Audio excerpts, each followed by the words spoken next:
gis nga li xew bon dinaa ñëw sa question. gis nga tey maa ngi gis Falla Fleur il attaque Ousseynou Ly par rapport à sa sortie d'hier.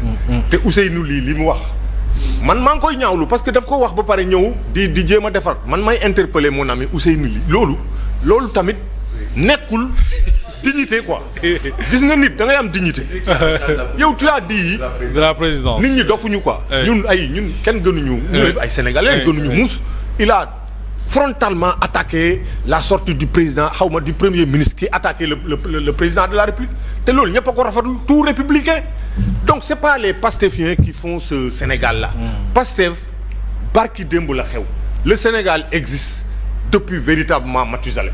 vraiment li mu def man maa ngi koy ñaawlu di ko wax ne nan defaat beneen vidéo pour ne affaire u ragal la def gis nga cette pression qu'on met sur les gens là il faut qu'ils arrêtent.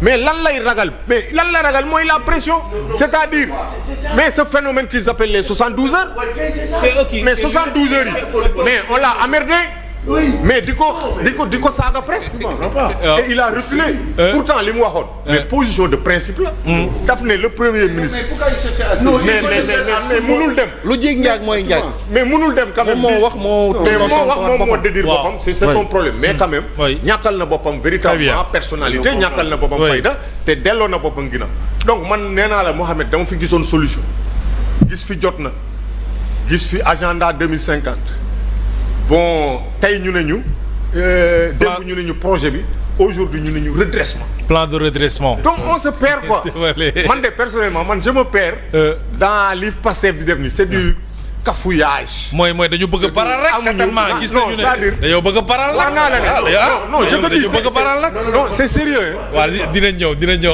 c'est très sérieux yow foofu sat na non Moustapha c'est très sérieux Mohamed gars yi dañu amuñu woon c'est-à-dire ils n'avaient pas les bagages avant ñuy ñëw pouvoir bi dafa dal seen kaw malheureusement ils n'ont pas les bagages ils n'ont pas le bagage pour gérer le pouvoir aujourd'hui fu nekk ñu ngi fay làmb te gis nga un pouvoir boo koy gérer day fekk en amont yow nga pare woon te li tax pare wuñ aussi mais contexte bi le président là bi nekk véritablement je l'aime bien le président Bassirou Diomaye moo tax bëri na mais il n'est pas prêt bëri na ay borom xam-xam yi leen wax ñu ubbeeku oui parce que comme que ñoom ils ont gagné et ils n'ont pas ils ne comptent pas gouverner avec la coalition Diomaye mais foofu laay nawee mais nañu ubbeeku nag foofu laay nawee président de la République au moins boo gisee muy woote dal ak réconciliation nationale ak jéem a teg bal bi ci suuf ñeneen ñi di compte mooy xam ngeen camp boobu mais parce que Bassirou Diomaye Faye il veut s'ouvrir aujourd'hui parce que xam na ne il est temps amul comment il va s'ouvrir avec un premier ministre avec qui il est totalement en désaccord. mais loolu laa la wax surtout sur aujourd'hui wax naa la qui a reçu tout récemment il a reçu yaakaar naa Taïwan la xawma représentant Taïwan waaw il veut s'ouvrir te ñun ñëpp xam nañ il veut s'ouvrir les relations entre dañ ko teg pression am na ku ko wax mu ne la xam nga lan mooy projet bi en fait man fii laa koy waxee projet bi mooy c'est un projet de vengeance contre ñi nga xam ne ñoom ñoo nekkoon les anciens dignitaires de l'ancien régime c'est ça le projet et malheureusement Diomaye bëgg na def mais parewul parce qu'il a été impréparé mais Diomaye prison la jógee peut-être ki naroon nekk le candidat de Pastef mais moom moo ko tànn def ko candidat mais Diomaye n'était pas préparé pour l'exercice du pouvoir léegi li ko jig peut-être il est bien conseillé par les Bougar et autres li ko jig mooy mu ubbeeku def en tout cas une réconciliation nationale mais sénégalais yi juboo ñu dem jëli les têtes pensantes man xaw ma ana seen 4004 mais il faudrait que ñu teg des Sénégalais qui ont un carnet d'adresse mais li Aliou di wax dafa am solo peut-être am na ñu bëggul loolu mais Aliou mais am na ñu bëggul loolu léegi est-ce que kon di nga indiwaat la problématique du parti état man ci biir coalition Diomaye j'en connais 4000 cadres yi ngeen di laaj foofu ci tour du tablier man ci biir coalition Diomaye j'en connais au moins plus de 500 xaw ma 1000 personnes yi nga xam ne mais gars yi mais saa yi affaire yi ba mu jeexee dañu delluwaat ci seen liggéey c'est des cadres. léegi nag on pouvait les utiliser peut-être pour. mais ils ne l'ont pas fait léegi nag comme li ma la wax maintenant par rapport man waxuma loolu mais le parti état qu'ils veulent instaurer. ñun xam nañu ñan ñoo koy alimenter en tout cas ñan ñooy alimenter loolu. muy ñan et ça n'arrange pas le pays. mais le parti état c'est celui qui l'a comment dirais-je qui l'a xaw ma théorisé. mais mu ngi fi c'est le premier ministre mais un parti parti état mënul am Sénégal. waaw depuis Senghor yow. xalaat nga loolu yow. non xam nga loolu mënul am. xalaat nga loolu yow sénégalais yi est-ce que yow kii xam na sénégalais yi. mais les gens quand même. gis nga les sénégalais. gis nga ils n'ont pas peur. te bés bu jotee ils vont encore sévir. gis nga c'est vrai que dañu wax ne opposition amul marché amul dara amul si. les gens là dañu toog seen kër nekk seen difficulté wax nga les populations de Kolda ak ay Bakel ak yooyu difficultés yi ñu nekk mais tu penses que suñu demaatee ay élections ils vont voter pour ce pouvoir là.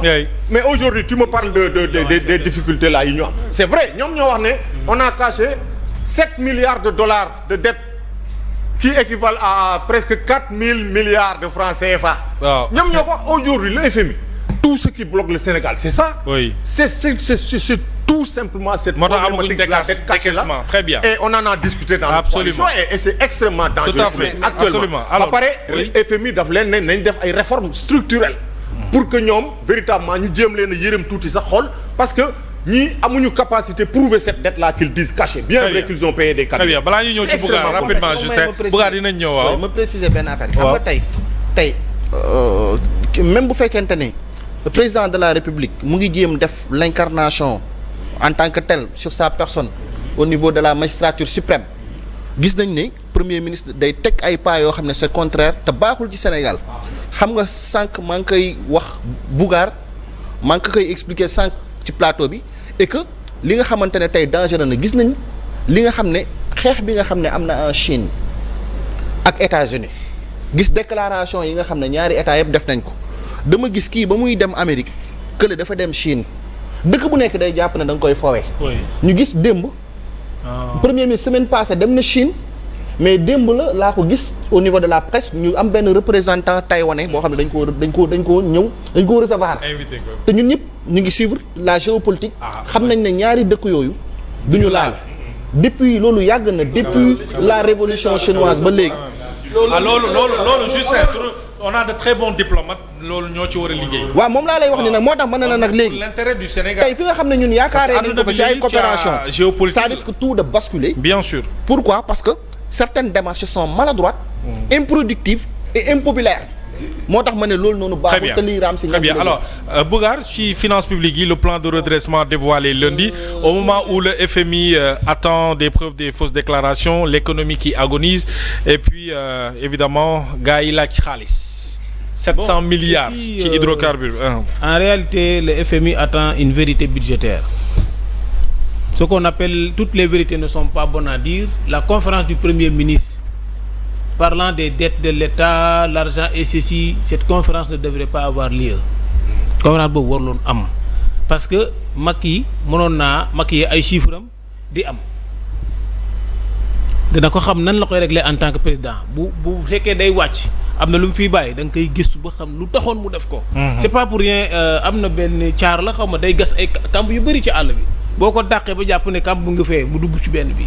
après day génnee côté ba léegi moom di nga continuer jaar gis nga Macky système boobu la defar baaxut mais sa askan du ñu dee parce que bu naree cool di nga xam nan ngay def ba récupérer xaalis kooku nag kenn du ko wax parce que bu fekkente ne yow yaa ko wax ba gars yi déggu seen nopp yi rapport boo leen mën a tegal tamit dañ koy comparer ak boobu est-ce que yow yi nga yor wax du moment que ñu am flou boobu rek dañuy daal di dugg ci banque mondiale toutes les institutions financières xamal leen ne Sénégal am na benn jeu bu ñu doon utiliser pour am ay bor. xam nga pour mën a leb ci ñun xaalis. oui alors derrière ça pour solution yi ngeen wax nii pour les projets là solution à kii. waaw l'agenda 2050 et cetera tout ça.